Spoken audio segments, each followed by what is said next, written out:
Top diplomat Hakan Fidan will be in the tiny Horn of Africa nation on November 2nd and 3rd for the meeting between Turkey and 14 African nations in a body that was set up in 2008. Turkey's biggest advantage is its non-colonial past. When anti-imperialist leaders are looking for new partners, they think first and foremost of us, this was said.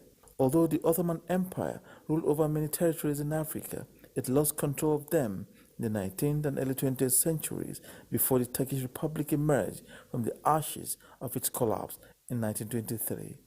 In a sign of its growing influence, Ankara has since June taken on the role of mediator in talks between Ethiopia and Somalia, who have been locked in a feud over access to the ocean. And with a significant level of regional mistrust towards both major powers and the Gulf states, Turkey was best suited to lead such negotiations as no other actor had the confidence of both parties, the source said.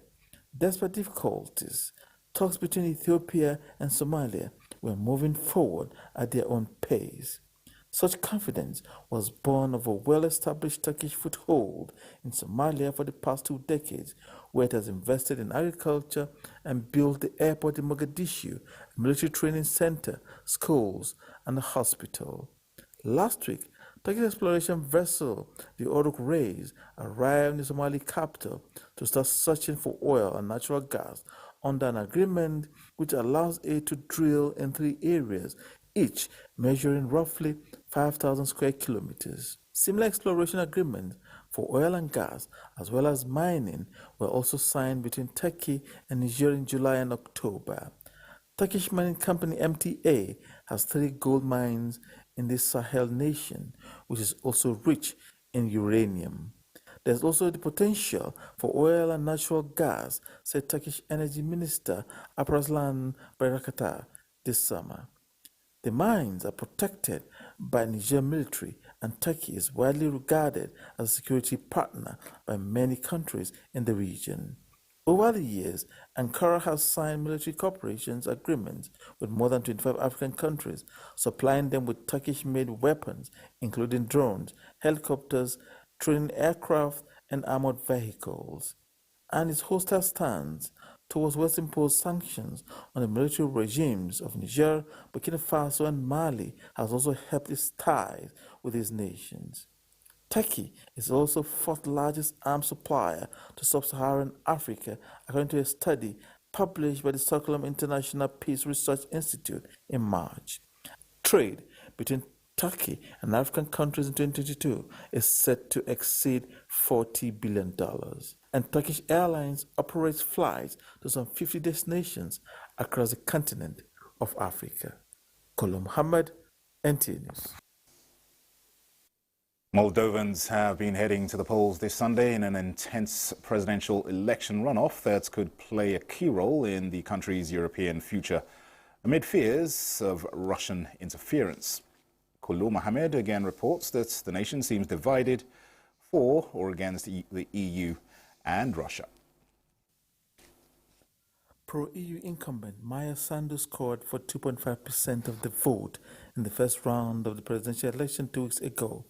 Alexander Stoyanoglu, supported by the pro-Russian socialist and who was fired as prosecutor general by Sandu last year, received 26%. But Stoyanoglu has since gained the support of other defeated candidates, and analysts are predicting a close battle similar to Georgia's vote last weekend when the ruling party narrowly won a contested parliamentary election. In both ex-Soviet republics, Russia has been accused of seeking to sway voters. In each case, it has rejected the claims.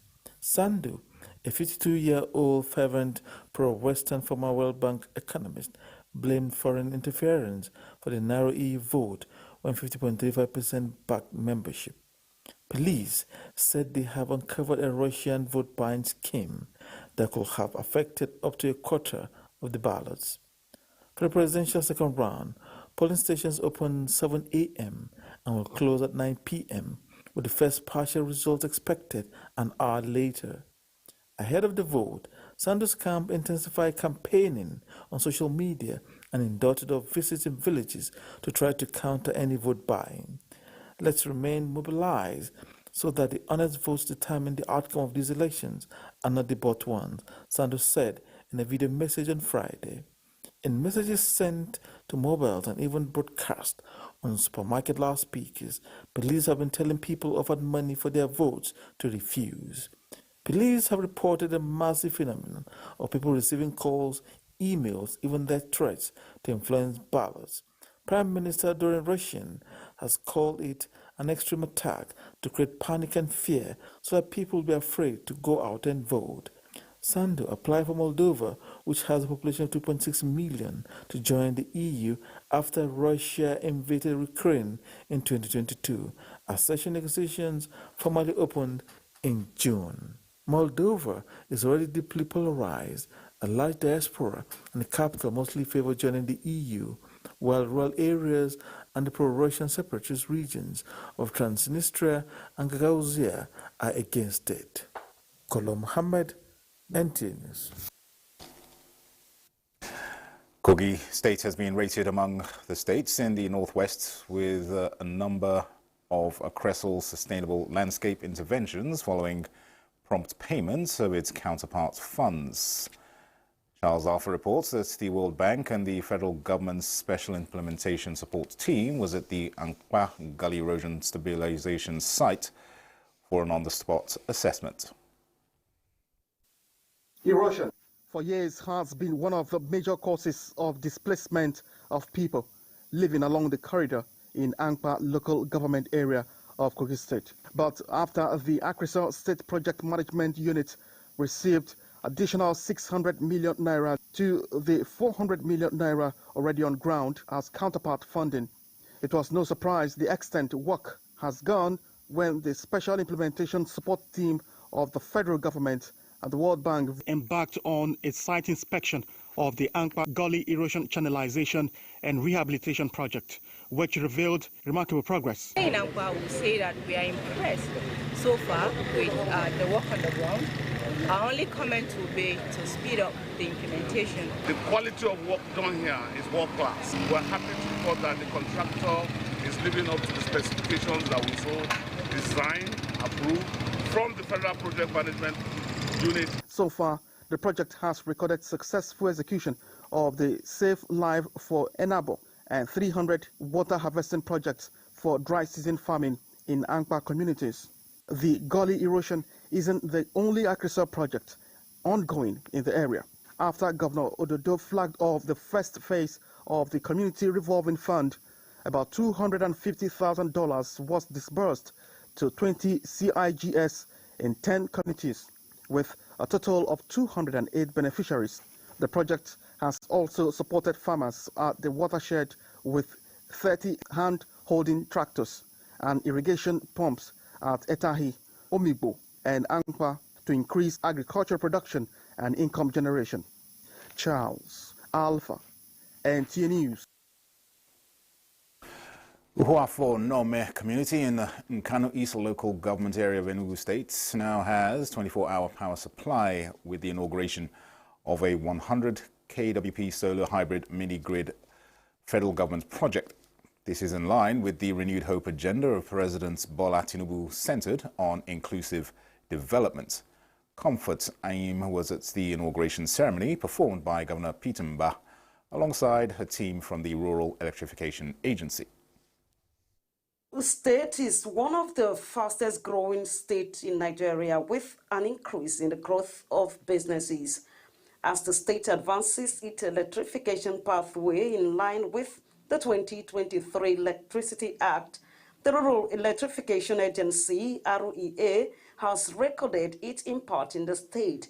And for the people, this sustainable energy project is not just about electricity, but also empowerment and progress for a community noted for farming, which has been hindered by lack of reliable power supply and poor road network. We have seen the light.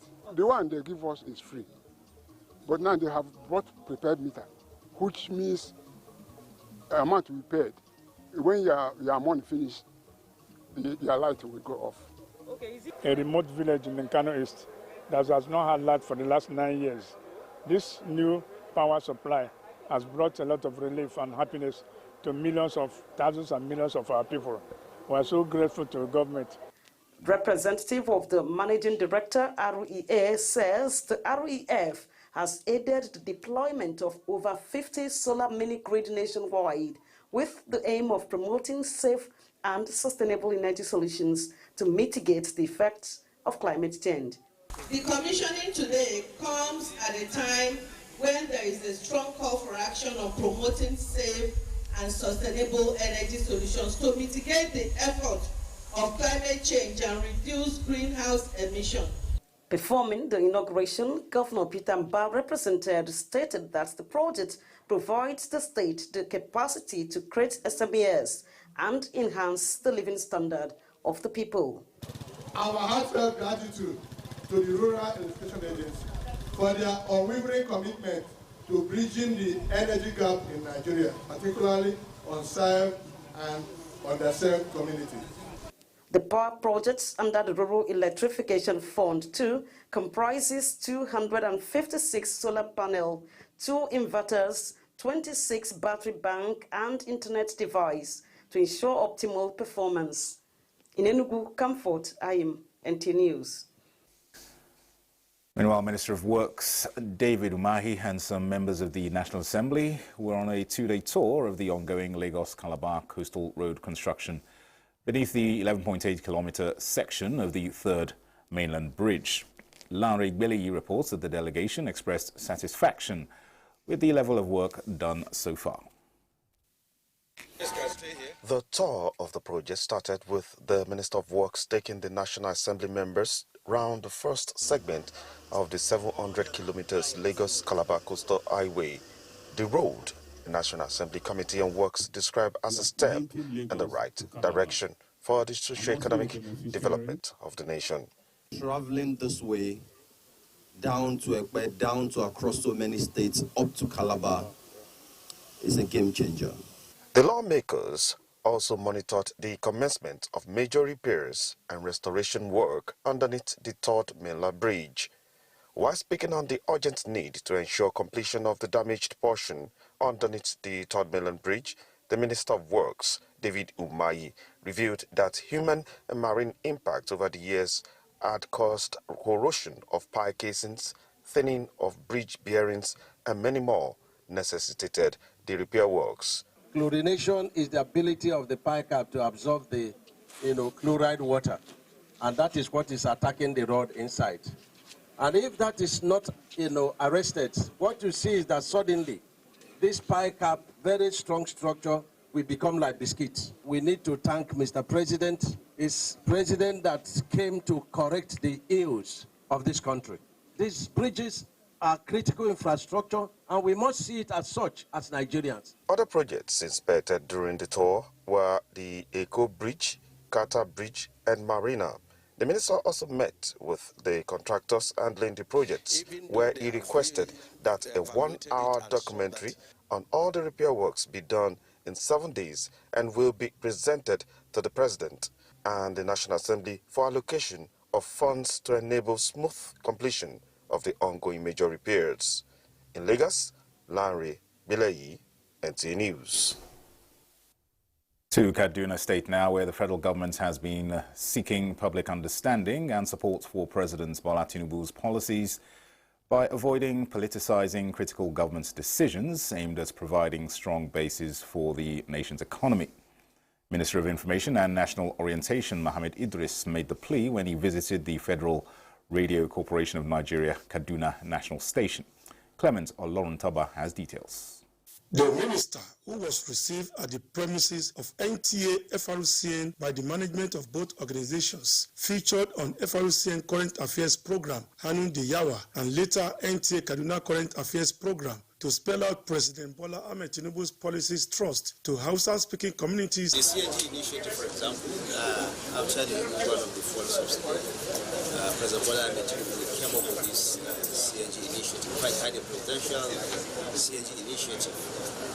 This is only aimed at helping Nigerians to cut the cost of money they spend on fossil fuels. It will also help Nigerians to also join the rest of the world in its energy transition from fossil fuel to renewable energy. On the economic policies of government, the minister highlighted some positive results, which he said are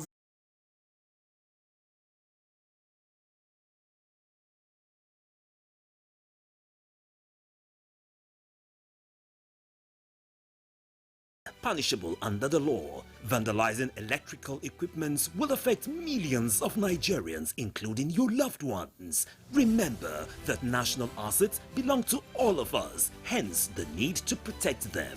Report all cases of suspicious movement around electrical facilities to security agencies. When you see something, say something.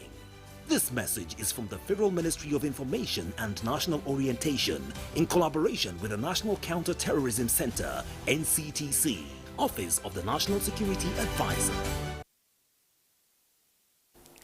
Welcome back. Now, the Society of Nigerian Broadcasters, SNB, has emphasized the urgent need for a national information policy as a foundation to guide ethical and responsible broadcasting in Nigeria. SNB Vice President North Central Zone Ismail Sani, at its National Executive Committee meeting in Lafia, Nasarawa State, expressed readiness to collaborate with government bodies, regulatory authorities and the private sector partners to advocate for these priorities aimed at creating a broadcasting environment that serves the public interest, supports the nation's developmental goals and upholds the integrity of Nigerian media on both local and international platforms. The SNB reiterated its commitment to the welfare and continuous professional training programs to equip broadcasters with skills in emerging technologies, ethical journalism, and the industry's best practices. The bid by members of an international drug syndicate that operates between Brazil, Ethiopia, and Nigeria to smuggle into Lagos a total of 845 wraps of cocaine has been thwarted by operatives of the National Drug Law Enforcement Agency at the Murtala Mohammed International Airport, Ikeja. Salwa Khalil Ibrahim has details of this and other NDLEA activities during the week. The drug consignment worth 4,492 million naira were recovered from 2 toilets of an aircraft from Addis Ababa to Lagos on Tuesday, 29th October 2024. No fewer than 30 suspects have so far been grilled in connection with the seizure. In the same vein, attempt by some drug trafficking syndicates to export large amount of cocaine, cannabis and tramadol concealed in body cream containers and pieces of artwork to Australia, United Arab Emirates and United Kingdom through some courier companies in Lagos were also blocked by NDLEA on Monday, 28th October 2024. In the Federal Capital Territory, FCT, a suspect was arrested with 147,000 pills of tramadol concealed in black nylon bags containing plumbing materials along Kwali-Gwagwalada Abuja Expressway on his way from Onitsha, Anambra State on Saturday, 2nd November 2024. A notorious drug dealer who has been on the watch list of Katsina State Command of NDLEA was on Wednesday, 30th October, arrested with consignment of Arizona, a strain of cannabis. In support of Mr. President and our 2 ministers in achieving his renewed hope agenda. We all attended this meeting and we discussed the unity, peace and justice of the party. And I am impressed with the turnout. Clear indication that the party is ready and willing to take over Bauchi.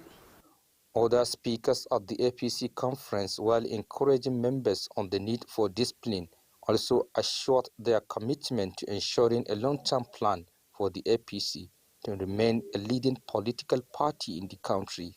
In Bauchi, Moaz Hassan, NTA News. A Chief Magistrate's Court in Wuse Zone 2, Abuja, has sentenced Professor Jide Josiah Jesus to 6 months in prison for impersonation during the 2019 Unified Tertiary Matriculation Examination. Statements by JAM's Head of Public Affairs, Fabian Benjamin, says Professor Jesus was apprehended by officials of JAM while monitoring the 2019 UTME at BRICS Academy, Abuja.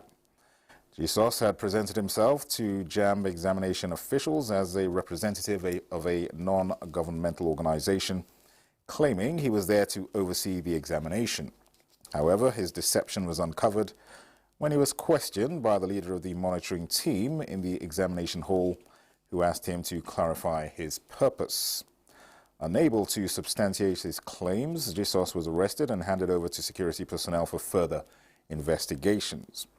During interrogation, he confessed that he was not affiliated to any NGO and was actually in the examination hall to assist his daughter in taking the 2019 UTME.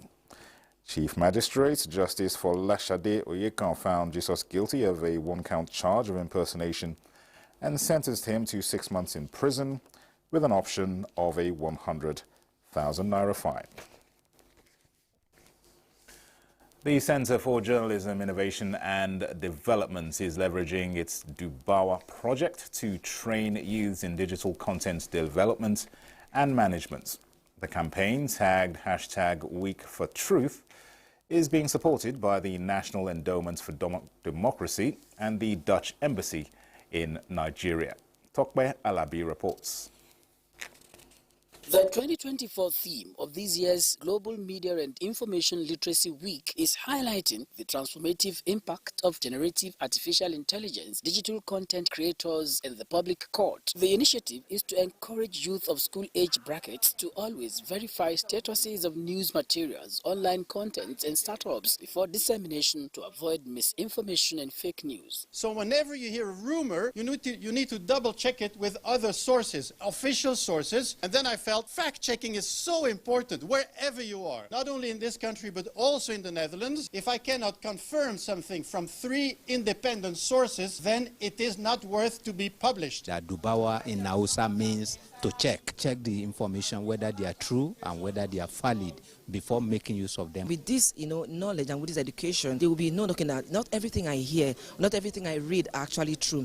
I need to search, I need to verify and ask questions. I've learned that you shouldn't be selfish and share the correct information with others. That it is always good to double check your information, and that we have to make sure that the information we hear is always true, and we shouldn't always spread false rumors. I intend to actually carry this I've learned and also make use of it everywhere I go, because not everything I hear is actually true. So I have to make sure that what I'm gaining is valid. The conversation is strictly about fact-checking and for everyone, including students, to be on the same page in the fight against misinformation for the common good of all. Because we believe that if we catch them young to be fact checkers, they will be able to scale down to the people that are not opportune to be in this. Since AI is a new thing, we decided that, okay, how do we use AI to solve the problem of information disorder? So I create the Dubawa chatbot, where fact checkers, journalists, young people like the ones we just trained can use that tool to verify any kind of information. They are always online. So if we're able to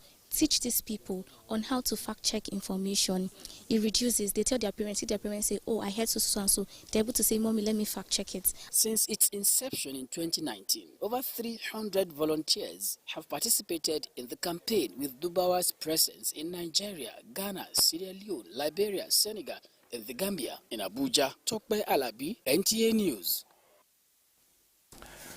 Troops of Operation Fansayanma in the northwest have arrested a notorious terrorist leader, Abubakar Bawa Ibrahim, also known as Habu Dogo, in Runji village, Lilla, local government area of Sokoto State.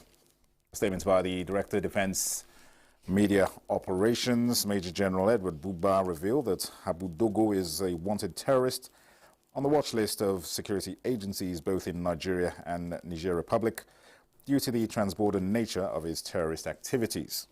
Similarly, troops in the southeast arrested 7 IPOB ESN terrorist commanders and operatives. During the period under review, troops killed 187 terrorists, arrested 262, rescued 147 kidnapped victims, and recovered arms. Let's now get a check on Monday's weather forecast for Nigeria and other parts of the world.